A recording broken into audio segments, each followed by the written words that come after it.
उसकी आंखों में अश्रु आ गए। कहती है आग लगे उस मां के ज्ञान में जो मुझे गोविंद से दूर करे, आग लगे उस घूंघट में जो मेरे गोविंद का दर्शन न कर पाए। हे मां, तूने क्या ऐसा मुझे पट्टी पढ़ा दी कि जो मैं आज तक अपने प्रभु से दूर हो गई। मेरे प्रभु मेरे पास आए भी और मैं मूर्ख पहचान न पाई। ये माधवी कौन है? आज माधवी के सामने एक सखी खड़ी है, कह रही है बहन तू निराश मत हो, आज जो तेरी स्थिति है वही मेरी स्थिति है। तेरे पास तो भगवान आए हैं तो दुखी है, मेरे साथ तो 24 घंटे रहते हैं इसलिए मैं दुखी हूं। मैं चाहती हूं कि मेरे पास से चले जाएं तो मैं सुखी हो जाऊं, लेकिन अब मुझे नहीं लगता कि मुझे छोड़ के चला जाएगा। बोले ऐसी क्यों कह रही हूं बहन? बोले ऐसा क्यों कह रही हो? ध्यान से सुनना। आज कह रही है कि मैं जमुना के तट पर बैठी और अपनी बात बता रही हूं। माधवी सामने खड़ी है, माधवी रो रही है कि मेरी मां के कारण मैं गोविंद का दर्शन नहीं कर पाई। वो सखी कहती है इसमें तेरा कोई दोष नहीं है, क्योंकि गोविंद जिसके साथ खेल खेलते हैं फिर वही उनकी लीला को समझ सकता है। कह रही है कि मैं तुझे एक दिन की बताऊं क्या हुआ मेरे साथ। मेरी सास ने मुझसे ये कहा, बहू दूध दूला,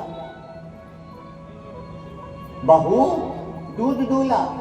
मैं दूध दूने गई, मैं दूध दू रही थी, तब तक नंद के छोरा आ गए और कहने लगे भाभी अकेले अकेले दूध निकालेगी, हमें न पिलाएगी। हमने कहा लाला पी ले, तेरा ही तो है। और हमने जो गाय का थन था वो गोविंद की तरफ किया। आज दूध में निकाल रही हूँ, गोविंद का दीदार कर रही हूँ, गोविंद का दर्शन कर रही हूँ। तब तक मैं क्या देखती हूँ, थोड़ी देर बाद मेरी सांस आ जाती है और कहती है बहू तू बावरी हो गई। अरे सारा दूध जमीन पे गिर गया। मैंने जब आंख खोल के देखा तो वास्तविकता में सारा दूध जमीन पर पड़ा था। मेरा वहम था कि मेरे पास गोविंद है।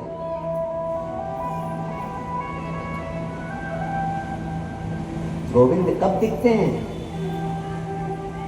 जब कुछ नजर नहीं आता। इसलिए भगवान से कहा करो समय समय पे हमें विपत्तियां दिया करें। समय समय पे विपत्तियां इसीलिए आती हैं कि हम भगवान से दूर ना हो। ना जाने कितने जन्मों से पति बदल रहे हैं, कितने जन्मों से बच्चे बदल रहे हैं। कभी आप उनकी पत्नी बनी, कभी कुछ बना, कभी कुछ बना। वास्तविकता में आपको जहां जाना है वहां की कोई तैयारी ही नहीं है। बच्चों में फंसे हैं, पत्नी में फंसे हैं, बहू में फंसे हैं, नाती पोतों में फंसे हैं। इनसे कुछ मिलने वाला नहीं है। और ये मत सोचो कि हम चले जाएंगे उसके बाद कोई रोएगा। कोई नहीं रोता। अब 13 दिन भी तुम्हारे लिए नहीं है समय। ये बात लिखित नोट कर लेना। करोड़ों में एक होगा जिसके लिए 13 दिन का काम होगा, और कोई नहीं रोएगा। भगवान की माया बड़ी प्रबल है। आज सासू माँ ने 50 गाली दे दी। कितनी गाली दे दी? 50।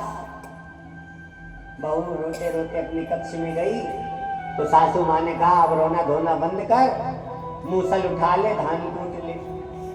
हमने कहा अब तो कोई नहीं आएगा। हमने किवाड़ बंद किया और मूसल उठा के धान कूटने लगी। तब तक नंद के छोरा आ गए और कहते हैं भाभी आई एम सॉरी, हमारी वजह से तुम्हें 50 गाली खाने को मिली।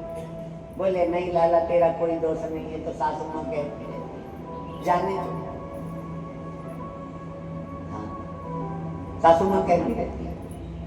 तब तक सासू माँ के कानों में आवाज गई कि मेरी बहू लगता है बावरी हो गई है। पता नहीं किससे बात कर रही है,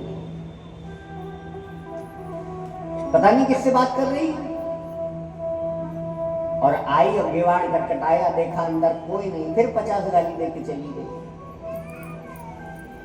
कितनी गाली हो गई? 100। अब बहू बेचारी करे तो क्या करे। एक दिन बहू से कहा बहू जा जमुना जी चली जा, सुंदर स्वच्छ जल भर के लाई। और जल भर के लाई तो सो तब तक वहां नंद जल भरा मटकी में, तब तक नंद के छोरा आ गए, कहने लगे भाभी उठा दे क्या? उन्होंने कहा लाला उठा दे। और उठाया तो मटकी फूट के गिर गई। अब वो सोच रही है बैठे बैठे कि अगर घर जाएंगे सासू माँ पूछेगी मटकी कहाँ है, मैं कह दूंगी नहीं है, फिर 50 गाली देगी। तो टोटल कितनी गाली हो गई? 150। तो अब वो बेचारी घर कैसे जाए? घर कैसे जाए? तो उसी समय नारद जी आए और ये कथा माधवी को सुना रही है। जिस अमलात्मा विमलात्मा को पाने के लिए आदमी जन्म जन्म मुनि जतन कराई और अंतराम मुखावत नहीं, उस भगवान को उस परमात्मा को प्राप्त करने के लिए लोग बिरला होते हैं जो